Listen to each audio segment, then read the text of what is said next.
What is going on, fight fans? So Love Seat Shorty dropped his new devlog, and boy, do we gotta jump into this one. And there's some hidden things that he just kind of said it, and like I'm sitting there like, why you just kind of saying this?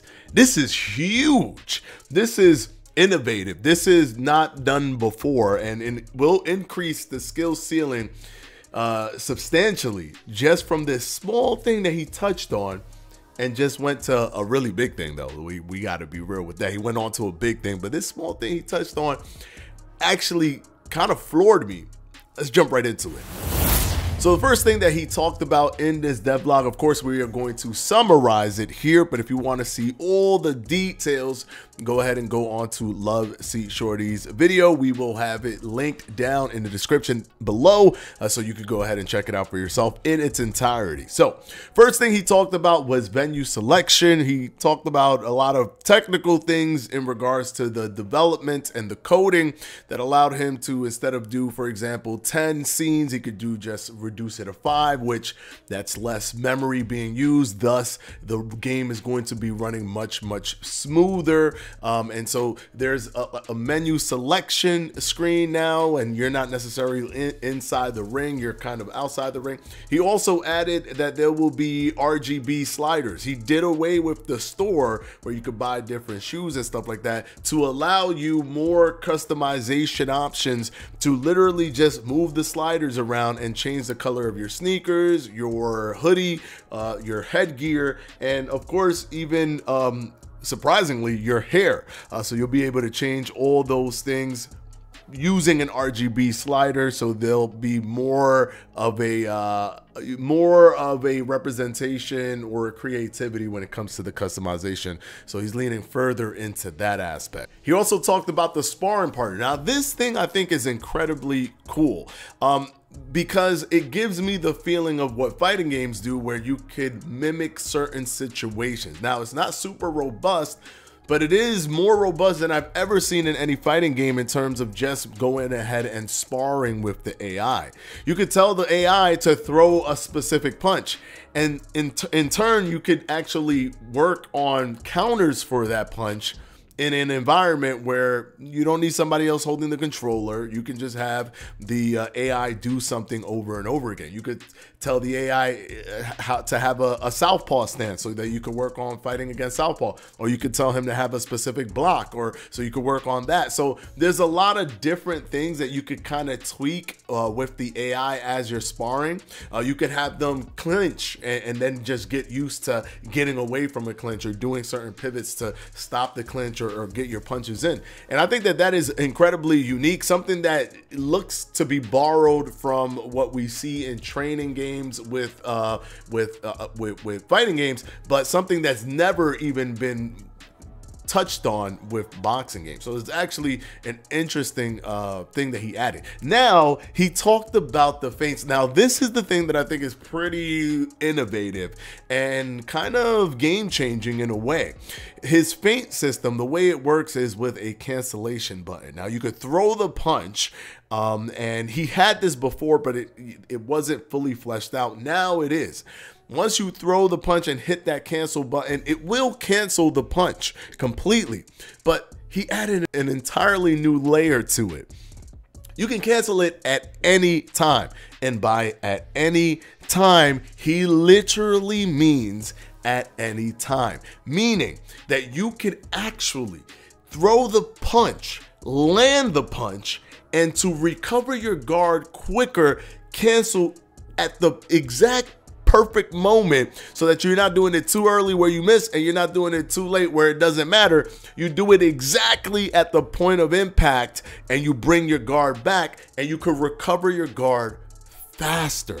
This will increase the skill gap tremendously, because there's going to be a whole thing in terms of the distance and the timing for that. And anyone who's able to master something like this is going to have a leg up on somebody who just relies on letting it recover normally. Now you can do that, but a person that's going to be able to, get their guard back quicker is going to have a slight advantage. And of course, with how we understand, blocks done and frame data and all that stuff, the law of averages will be on your side if every single moment you're skilled enough to recover your guard at the best possible frame when playing the game. Over time, it's over the course of a fight is going to favor you based off of the law of averages because of the frame data that comes with that, right? Instead of whatever frame it is to hit and bring back normally, which let's say it's 10 frames to do that. Now you could hit and return it right away. It's 5 frames. You're going to be at a great advantage against an opponent who's not able to do that consistently. So I thought that was absolutely insane that he even thought of it in that way, where you could still land a hit and still cancel it just to get your guard back much faster. I think that's very game changing. It just keeps showing how creative Love Seat Shorty is and why his game looks so fun, plays so fun, and just has this tactile feel to it that it's hard to see in other boxing games. And of course, the bread and butter of the devlog is there's finally multiplayer. Now, this is always the first step, guys. This is the first step. Plus, it kind of opens it up to Parsec, where if you want to play that way, there is a way to kind of play online. However, this is a first step to allow us to eventually get to a point where online multiplayer is a possible thing. He is currently at GDC as we speak. I think that he's networking, trying to get people to talk to them, get them on the team and stuff like that. If he gets working with the right people that could work with some online connectivity, I mean, the sky's the limit for Bloody Knuckle Street Boxing. I'm gonna tell you right now. So now he said that he's basically at the final stretch, so we should see it releasing soon on Steam.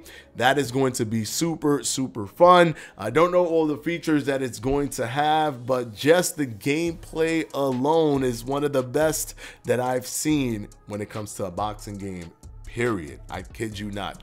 All right, it isn't, you know, the MGM Grand and they're not dressed as boxers, and it isn't all this extra stuff, but in terms of the actual gameplay itself, it is one of the best that I've seen. It reminds me back to the Boxers Road 2 gameplay type stuff, but actually just more advanced than Boxing Road 2. Kind of like almost feels like a spiritual successor to that game, just a more robust and more clean version of Boxers Road 2. And Boxers Road 2 to me is one of the best boxing games ever made. So that's the summary of his video. It was super cool, super exciting stuff that is coming from Bloody Knuckle Street Boxing. Can't wait to play the next iteration of whatever he puts out. There's a demo, which I don't think he would do that. I think the next step is just to release it since it's already on Steam. If it releases on Steam, you bet your bottom dollar we're going to be playing it here on Boxing Fanatico. Until the next one, guys, peace out.